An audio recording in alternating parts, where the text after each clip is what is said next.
Well, as we continue our coverage following the assassination attempt on former President Trump, our Mackenzie Laporte is working for you on how Saturday's shooting compares to previous presidential assassination attempts in our country's history. Mackenzie?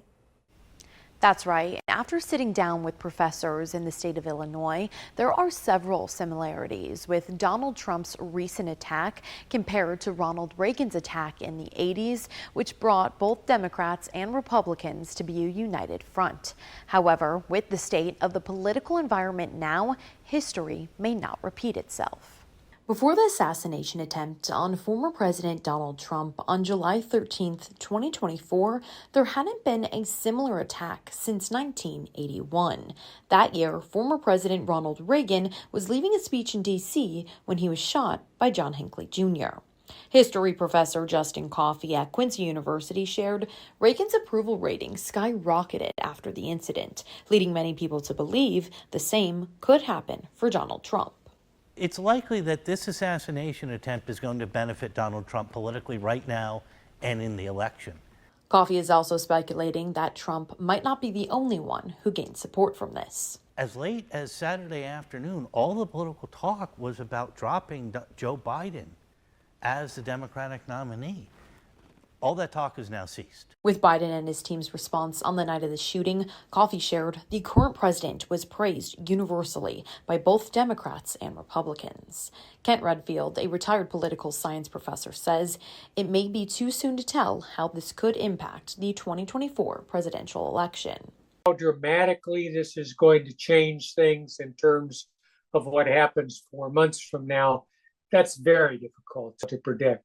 Redfield has lived through several assassination attempts on presidential candidates and tells me this is not unfamiliar territory for the United States. But what is unfamiliar is how close the shooting was to the presidential election. Working for you, I'm Mackenzie Laporte. Now, Illinois Senator Dick Durbin says he has no idea how an assassination attempt could happen, given all the security measures in place during events involving a former president. To get on a roof within a firing range of the former president of the United States. I can't explain how that could happen because I've been to these events, as you have too, and the security that is used by the Secret Service, the FBI, and local law enforcement, particularly when it involves a president or former president. Well, Durbin says the FBI has been providing updates with new details, and he'll keep asking questions until he gets answers. Well, Illinois has played host to several campaign stops for presidential candidates, including former President Trump. Trump last visited the land of Lincoln 2 years ago when he made a stop in Quincy. Back in the summer of 2022, Trump visited the Adams County Fairgrounds in Mendon during a stop on his Save America rally tour to endorse Congresswoman Mary Miller. Adams County Sheriff Tony Gruton says he recalls how great the preparation was going into the event. I know when Mr. Trump was here a few years back, they went through great strides to make sure he was safe. And they did a good job. They did. Well, the Adams County Sheriff's Office says conversations with the Secret Service and other outside security firms happen months in advance of events. Gruton says after Saturday's events, he expects the Secret Service to implement changes so it does not happen again.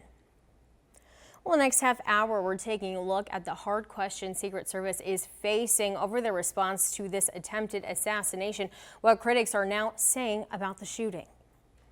And you can stay up to date as more details unfold. We'll continue to bring you the latest. Just head over to our website, foxillinois.com. Don't miss a video. Subscribe to our YouTube channel today for more Central Illinois news.